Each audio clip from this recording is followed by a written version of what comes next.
KaraokeBooks. Middlemarch. George Eliot. Audiobook. Book 6. The Widow and the Wife. Chapter 54. Negli occhi porta la mia donna amore. Perché cfa gentissimo cella mira. Ovella passa, ogni uom vir lei si gira. E qui saluta fa tremar lo cor. Sachet, basando il viso, tutto smor. E d'ogni suo difetto allor sospira. Fuggen dinanzi a lei superbia ed ira. Aiutate me, dun, a farl onor.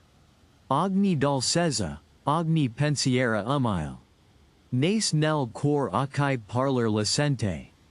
Onde beato chi prima la vide. Quel cella par quando, un poco sarid.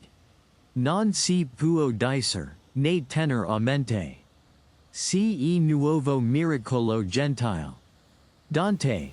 La Vita Nuova. By that delightful morning when the hay-ricks at Stone Court were scenting the air quite impartially, as if Mr. Raffles had been a guest worthy of finest incense, Dorothea had again taken up her abode at Lowick Manor. After 3 months fresh it had become rather oppressive. To sit like a model for St. Catherine looking rapturously at Celia's baby would not do for many hours in the day, and to remain in that momentous babe's presence with persistent disregard was a course that could not have been tolerated in a childless sister. Dorothea would have been capable of carrying baby joyfully for a mile if there had been need, and of loving it the more tenderly for that labor. But to an aunt who does not recognize her infant nephew as Buddha, and has nothing to do for him but to admire, his behavior is apt to appear monotonous, and the interest of watching him exhaustible. This possibility was quite hidden from Celia, who felt that Dorothea's childless widowhood fell in quite prettily with the birth of little Arthur. Baby was named after Mr. Brooke. Dodo is just the creature not to mind about having anything of her own, children or anything, said Celia to her husband. And if she had had a baby, it never could have been such a dear as Arthur. Could it, James? Not if it had been like Casaubon, said Sir James, conscious of some indirectness in his answer, and of holding a strictly private opinion as to the perfections of his firstborn. No. Just imagine. Really it was a mercy, said Celia, and I think it is very nice for Dodo to be a widow. She can be just as fond of our baby as if it were her own, and she can have as many notions of her own as she likes. It is a pity she was not a queen, said the devout Sir James. But what should we have been then? We must have been something else, said Celia, objecting to so laborious a flight of imagination. I like her better as she is. Hence, when she found that Dorothea was making arrangements for her final departure to Lowick, Celia raised her eyebrows with disappointment, and in her quiet unemphatic way shot a needle arrow of sarcasm. What will you do at Lowick, Dodo? You say yourself there is nothing to be done there. Everybody is so clean and well off, it makes you quite melancholy. And here you have been so happy going all about Tipton with Mr. Garth into the worst backyards. And now uncle is abroad, you and Mr. Garth can have it all your own way. And I am sure James does everything you tell him. I shall often come here, and I shall see how baby grows all the better, said Dorothea. But you will never see him washed, said Celia, and that is quite the best part of the day. She was almost pouting. It did seem to her very hard in Dodo to go away from the baby when she might stay. Dear Kitty, I will come and stay all night on purpose, said Dorothea. But I want to be alone now, and in my own home. I wish to know the Fairbrothers better, and to talk to Mr. Fairbrother about what there is to be done in Middlemarch. Dorothea's native strength of will was no longer all converted into resolute submission. She had a great yearning to be at Lowick, and was simply determined to go, not feeling bound to tell all her reasons. But every one around her disapproved. Sir James was much pained, and offered that they should all migrate to Cheltenham for a few months with the Sacred Ark, otherwise called a cradle. At that period a man could hardly know what to propose if Cheltenham were rejected. The Dowager Lady Chetham, just returned from a visit to her daughter in town, wished, at least, that Mrs. Vigo should be written to, and invited to accept the office of companion to Mrs. Casaubon. It was not credible that Dorothea as a young widow would think of living alone in the house at Lowick. Mrs. Vigo had been reader and secretary to royal personages, and in point of knowledge and sentiments even Dorothea could have nothing to object to her. Mrs. Cadwallader said, privately, "You will certainly go mad in that house alone, my dear. You will see visions. We have all got to exert ourselves a little to keep sane, and call things by the same names as other people call them by. To be sure, for younger sons and women who have no money, it is a sort of provision to go mad. They are taken care of then. But you must not run into that. I dare say you are a little bored here with our good dowager, but think what a bore you might become yourself to your fellow creatures if you were always playing tragedy queen and taking things sublimely. Sitting alone in that library at Lowick, you may fancy yourself ruling the weather. You must get a few people round you who wouldn't believe you if you told them. That is a good lowering medicine. I never called everything by the same name that all the people about me did," said Dorothea, stoutly. "But I suppose you have found out your mistake, my dear," said Mrs. Cadwallader, "and that is a proof of sanity." Dorothea was aware of the sting, but it did not hurt her. "No," she said, "I still think that the greater part of the world is mistaken about many things. Surely one may be sane and yet think so, since the greater part of the world has often had to come round from its opinion." Mrs. Cadwallader said no more on that point to Dorothea, but to her husband she remarked, "It will be well for her to marry again as soon as it is proper, if one could get her among the right people. Of course the Chethams would not wish it. But I see clearly a husband is the best thing to keep her in order. If we were not so poor I would invite Lord Triton. He will be Marquis some day, and there is no denying that she would make a good Marchioness. She looks handsomer than ever in her mourning. My dear Eleanor, do let the poor woman alone. Such contrivances are of no use," said the easy rector. "No use? How are matches made, except by bringing men and women together? And it is a shame that her uncle should have run away and shut up the Grange just now. There ought to be plenty of eligible matches invited to Freshitt and the Grange. Lord Triton is precisely the man, full of plans for making the people happy in a soft-headed sort of way. That would just suit Mrs. Casaubon. Let Mrs. Casaubon choose for herself, Eleanor. That is the nonsense you wise men talk. How can she choose if she has no variety to choose from? A woman's choice usually means taking the only man she can get. Mark my words, Humphrey. If her friends don't exert themselves, there will be a worse business than the Casaubon business yet. For heaven's sake don't touch on that topic, Eleanor. It is a very sore point with Sir James. He would be deeply offended if you entered on it to him unnecessarily." "I have never entered on it," said Mrs. Cadwallader, opening her hands. "Celia told me all about the will at the beginning, without any asking of mine." Yes, but they want the thing hushed up, and I understand that the young fellow is going out of the neighborhood." Mrs. Cadwallader said nothing, but gave her husband 3 significant nods, with a very sarcastic expression in her dark eyes. Dorothea quietly persisted in spite of remonstrance and persuasion. So by the end of June the shutters were all opened at Lowick Manor, and the morning gazed calmly into the library, shining on the rows of notebooks as it shines on the weary waste planted with huge stones, the mute memorial of a forgotten faith. And the evening laden with roses entered silently into the blue-green boudoir where Dorothea chose oftenest to sit. At first she walked into every room, questioning the 18 months of her married life, and carrying on her thoughts as if they were a speech to be heard by her husband. Then, she lingered in the library and could not be at rest till she had carefully ranged all the notebooks as she imagined that he would wish to see them, in orderly sequence.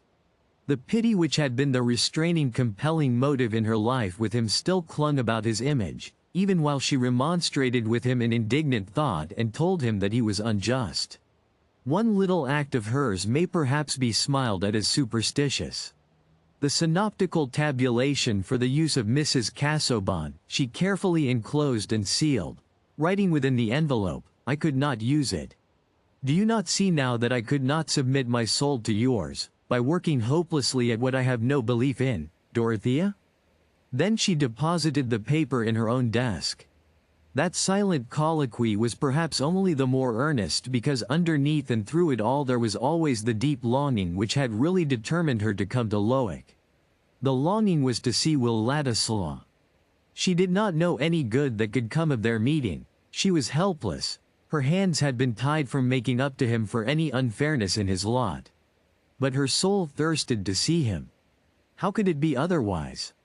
If a princess in the days of enchantment had seen a four-footed creature from among those which live in herds come to her once and again with a human gaze which rested upon her with choice and beseeching, what would she think of in her journeying? What would she look for when the herds passed her?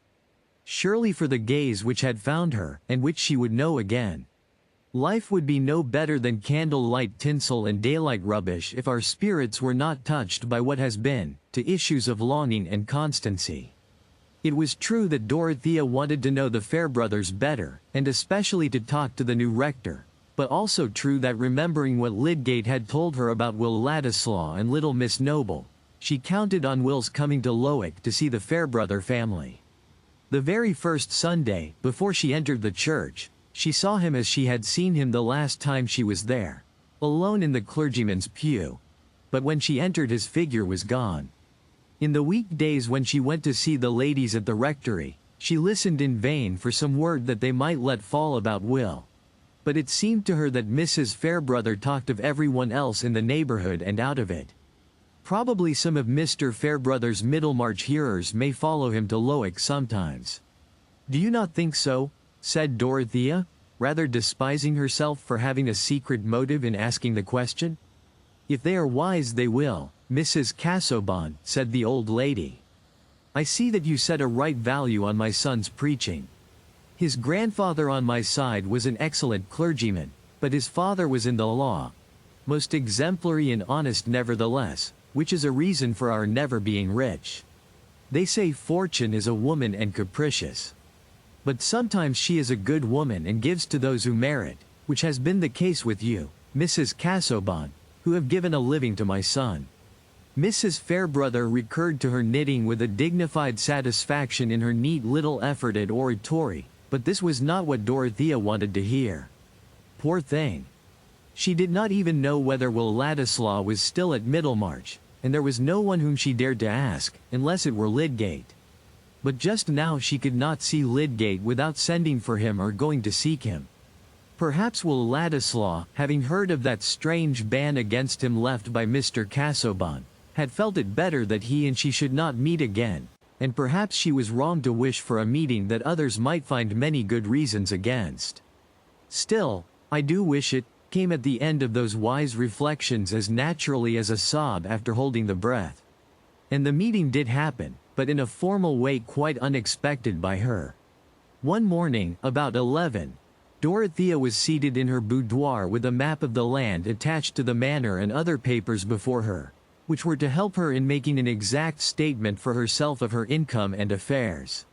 She had not yet applied herself to her work, but was seated with her hands folded on her lap, looking out along the avenue of limes to the distant fields. Every leaf was at rest in the sunshine. The familiar scene was changeless, and seemed to represent the prospect of her life, full of motiveless ease, motiveless, if her own energy could not seek out reasons for ardent action. The widow's cap of those times made an oval frame for the face, and had a crown standing up. The dress was an experiment in the utmost laying on of crape. But this heavy solemnity of clothing made her face look all the younger, with its recovered bloom, and the sweet, inquiring candor of her eyes. Her reverie was broken by Tantripp, who came to say that Mr. Ladislaw was below, and begged permission to see Madam if it were not too early. I will see him, said Dorothea, rising immediately. Let him be shown into the drawing-room. The drawing-room was the most neutral room in the house to her, the one least associated with the trials of her married life. The damask matched the woodwork, which was all white and gold. There were 2 tall mirrors and tables with nothing on them. In brief, It was a room where you had no reason for sitting in one place rather than in another. It was below the boudoir, and had also a bow window looking out on the avenue. But when Pratt showed Will Ladislaw into it, the window was open, and a winged visitor, buzzing in and out now and then without minding the furniture, made the room look less formal and uninhabited. "Glad to see you here again, sir," said Pratt, lingering to adjust a blind. "I am only come to say good-bye, Pratt," said Will, who wished even the butler to know that he was too proud to hang about Mrs. Casaubon now she was a rich widow. "Very sorry to hear it, sir," said Pratt, retiring. Of course, as a servant who was to be told nothing, he knew the fact of which Ladislaw was still ignorant, and had drawn his inferences. Indeed, had not differed from his betrothed Tantrip when she said, "Your master was as jealous as a fiend, and no reason. Madam would look higher than Mr. Ladislaw, else I don't know her. Mrs. Cadwallader's maid says there's a lord coming who is to marry her when the morning's over." There were not many moments for Will to walk about with his hat in his hand before Dorothea entered. The meeting was very different from that first meeting in Rome when Will had been embarrassed and Dorothea calm. This time he felt miserable but determined, while she was in a state of agitation which could not be hidden. Just outside the door she had felt that this longed-for meeting was after all too difficult, and when she saw Will advancing towards her, the deep blush which was rare in her came with painful suddenness. Neither of them knew how it was, but neither of them spoke. She gave her hand for a moment, and then they went to sit down near the window, she on one settee and he on another opposite. Will was peculiarly uneasy. It seemed to him not like Dorothea that the mere fact of her being a widow should cause such a change in her manner of receiving him. And he knew of no other condition which could have affected their previous relation to each other. Except that, as his imagination at once told him, her friends might have been poisoning her mind with their suspicions of him. "I hope I have not presumed too much in calling," said Will. "I could not bear to leave the neighborhood and begin a new life without seeing you to say good-bye." "Presumed? Surely not. I should have thought it unkind if you had not wished to see me," said Dorothea, her habit of speaking with perfect genuineness asserting itself through all her uncertainty and agitation. "Are you going away immediately?" "Very soon, I think. I intend to go to town and eat my dinners as a barrister, since, they say, that is the preparation for all public business. There will be a great deal of political work to be done by and by, and I mean to try and do some of it. Other men have managed to win an honorable position for themselves without family or money. And that will make it all the more honorable," said Dorothea, ardently. "Besides, you have so many talents. I have heard from my uncle how well you speak in public, so that everyone is sorry when you leave off, and how clearly you can explain things. And you care that justice should be done to everyone. I am so glad. When we were in Rome, I thought you only cared for poetry and art, and the things that adorn life for us who are well off. But now I know you think about the rest of the world." While she was speaking, Dorothea had lost her personal embarrassment, and had become like her former self. She looked at Will with a direct glance, full of delighted confidence. "You approve of my going away for years, then, and never coming here again till I have made myself of some mark in the world?" said Will, trying hard to reconcile the utmost pride with the utmost effort to get an expression of strong feeling from Dorothea. She was not aware how long it was before she answered. She had turned her head and was looking out of the window on the rose bushes, which seemed to have in them the summers of all the years when Will would be away. This was not judicious behavior. But Dorothea never thought of studying her manners. She thought only of bowing to a sad necessity which divided her from Will. Those first words of his about his intentions had seemed to make everything clear to her. He knew, she supposed, all about Mr. Casaubon's final conduct in relation to him, and it had come to him with the same sort of shock as to herself. He had never felt more than friendship for her, had never had anything in his mind to justify what she felt to be her husband's outrage on the feelings of both. And that friendship he still felt. Something which may be called an inward silent sob had gone on in Dorothea before she said with a pure voice, just trembling in the last words as if only from its liquid flexibility, Yes, it must be right for you to do as you say. I shall be very happy when I hear that you have made your value felt. But you must have patience. It will perhaps be a long while. Will never quite knew how it was that he saved himself from falling down at her feet, when the long while came forth with its gentle tremor. He used to say that the horrible hue and surface of her crepe dress was most likely the sufficient controlling force. He sat still, however, and only said, "I shall never hear from you. And you will forget all about me." "No," said Dorothea, "I shall never forget you. I have never forgotten anyone whom I once knew. My life has never been crowded, and seems not likely to be so. And I have a great deal of space for memory at Lowick, haven't I?" She smiled. "Good God!" Will burst out passionately, rising, with his hat still in his hand, and walking away to a marble table, where he suddenly turned and leaned his back against it. The blood had mounted to his face and neck, and he looked almost angry. It had seemed to him as if they were like two creatures slowly turning to marble in each other's presence, while their hearts were conscious and their eyes were yearning. But there was no help for it. It should never be true of him that in this meeting to which he had come with bitter resolution he had ended by a confession which might be interpreted into asking for her fortune. Moreover, it was actually true that he was fearful of the effect which such confessions might have on Dorothea herself. She looked at him from that distance in some trouble, imagining that there might have been an offense in her words. But all the while there was a current of thought in her about his probable want of money, and the impossibility of her helping him. If her uncle had been at home, something might have been done through him.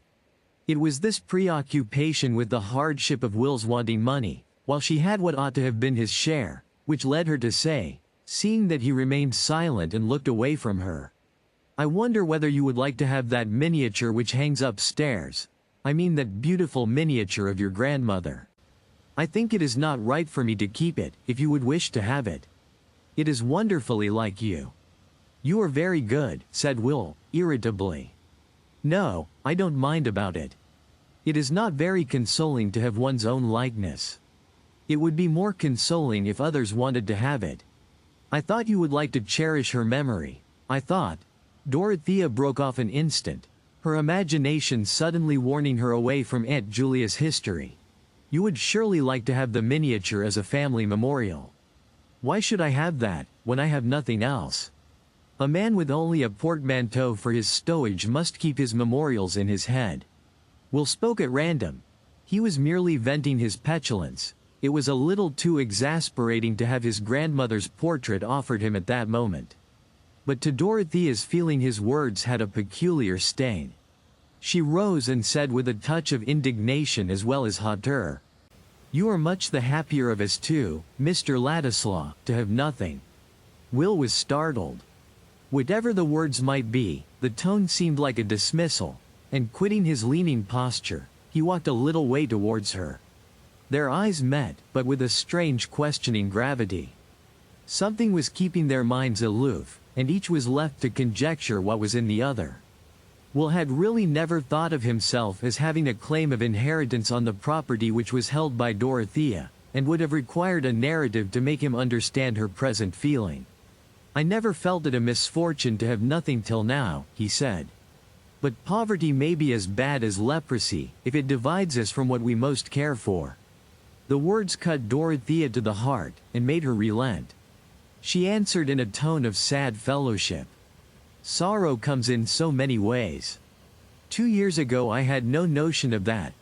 I mean of the unexpected way in which trouble comes, and ties our hands, and makes us silent when we long to speak. I used to despise women a little for not shaping their lives more, and doing better things. I was very fond of doing as I liked, but I have almost given it up," she ended, smiling playfully. "I have not given up doing as I like, but I can very seldom do it," said Will. He was standing 2 yards from her with his mind full of contradictory desires and resolves, desiring some unmistakable proof that she loved him, and yet dreading the position into which such a proof might bring him. The thing one most longs for may be surrounded with conditions that would be intolerable. At this moment Pratt entered and said, Sir James Chetham is in the library, madam. Ask Sir James to come in here, said Dorothea, immediately. It was as if the same electric shock had passed through her and Will. Each of them felt proudly resistant, and neither looked at the other, while they awaited Sir James's entrance. After shaking hands with Dorothea, he bowed as slightly as possible to Ladislaw, who repaid the lightness exactly, and then going towards Dorothea, said, "I must say good-bye, Mrs. Casaubon, and probably for a long while." Dorothea put out her hand and said her goodbye cordially. The sense that Sir James was depreciating Will, and behaving rudely to him, roused her resolution and dignity. There was no touch of confusion in her manner. And when Will had left the room, she looked with such calm self-possession at Sir James, saying, "How is Celia?" that he was obliged to behave as if nothing had annoyed him. And what would be the use of behaving otherwise? Indeed, Sir James shrank with so much dislike from the association even in thought of Dorothea with Ladislaw as her possible lover, that he would himself have wished to avoid an outward show of displeasure which would have recognized the disagreeable possibility. If anyone had asked him why he shrank in that way, I am not sure that he would at first have said anything fuller or more precise than that Ladislaw, though on reflection he might have urged that Mr. Casaubon's codicil, barring Dorothea's marriage with Will, except under a penalty, was enough to cast unfitness over any relation at all between them. His aversion was all the stronger because he felt himself unable to interfere. But Sir James was a power in a way unguessed by himself. Entering at that moment, he was an incorporation of the strongest reasons through which Will's pride became a repellent force, keeping him asunder from Dorothea. If you liked what you heard, please subscribe to the channel.